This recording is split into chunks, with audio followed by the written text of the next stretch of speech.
नमस्कार, daily update में आपका स्वागत है। मैं आपके साथ अंजलि। डेली अपडेट में देखेंगे आप वो खबरें जिनका है आपसे सरोकार। आइए नजर डालेंगे आज की ताजा तरीन खबरों पर। श्रीलंका के शीर्ष सैन्य अधिकारी बोले देश वापस लौटेंगे पूर्व राष्ट्रपति गोटबाया राजपक्षे। श्रीलंका के पूर्व राष्ट्रपति गोटबाया राजपक्षे की जल्द स्वदेश वापसी हो सकती है। श्रीलंका के शीर्ष सैन्य अधिकारी ने इस बात की पुष्टि की है। अर्जेंटीना के उपराष्ट्रपति पर जानलेवा हमले की नाकाम कोशिश, बंदूकधारी ने तारी पिस्टल। अर्जेंटीना के उपराष्ट्रपति पर जानलेवा हमले की कोशिश की गई है। एक बंदूकधारी शख्स ने उन पर पिस्टल तान दी।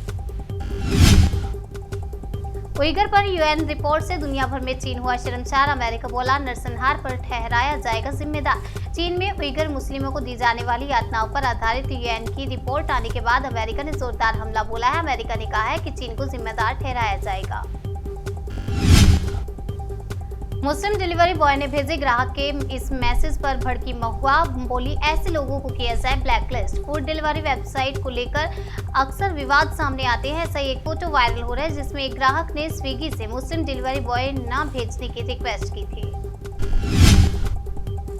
सुधीर सागवान को पता है सोनाली फोगाट की मर्डर मिस्ट्री, पुलिस करे कड़ाई से पूछताछ। भाई का दावा। सोनाली फोगाट हत्याकांड मामले पर उनके भाई वतन ढाका ने कहा कि पुलिस अगर सुधीर सागवान से सख्ती से पूछताछ करे तो सब उगल देगा।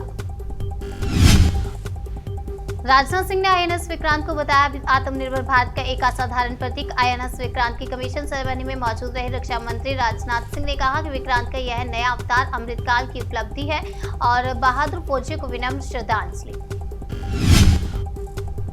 जर्मनी में पायलटों की हड़ताल से मचा हड़कंप, 800 फ्लाइट्स कैंसिल, 1 लाख से ज्यादा यात्री प्रभावित। जर्मनी में पायलटों की हड़ताल से हड़कंप मच गया। हड़ताल की वजह से लुफ्थांसा एयरलाइंस को 800 उड़ानों को रद्द करना पड़ा।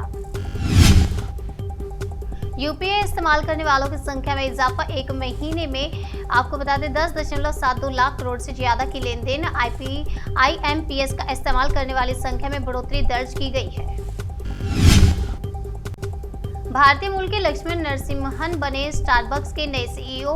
कॉफी की दिग्गज कंपनी स्टारबक्स के सीईओ की जिम्मेदारी अब भारतीय मूल के लक्ष्मण नरसिम्हन संभालेंगे। वह स्टारबक्स में हावर्ड सुल्तस की जगह लेंगे।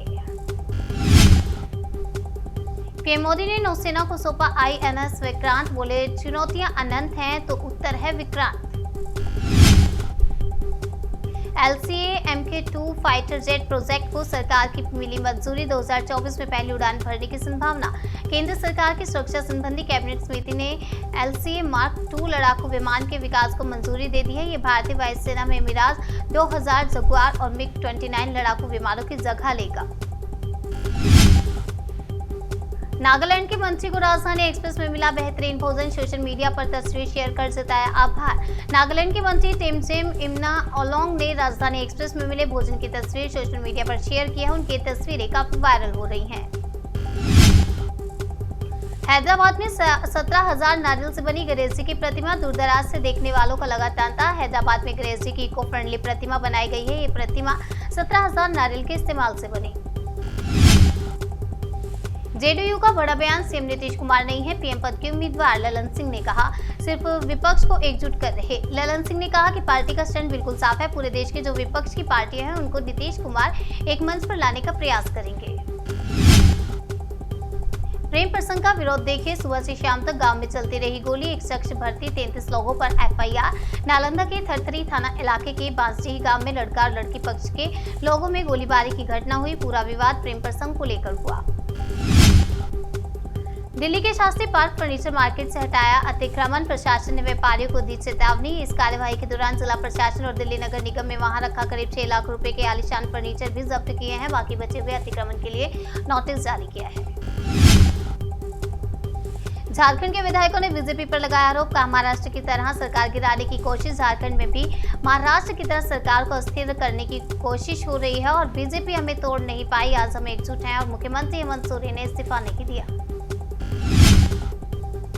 नदी मार्ग कश्मीरी पंडित नरसंहार मामला फिर खुलेगा। लश्कर तैयबा के आतंकवादी ने 24 लोगों को मार डाला था। हाईकोर्ट के जज संजय धर ने कहा कि पूर्वगामी कारणों से अभियोजन के आवेदन की अनुमति दी जाती है। इस अदालत की ओर से पारित आदेश दिनांक 21/12/2011 को वापस लिया। डेली अपडेट में आज के लिए फिलहाल इतना ही। तब तक के लिए बने रहिए हमारे साथ। देखते रहिए जन सेतु, जन से सरोकार।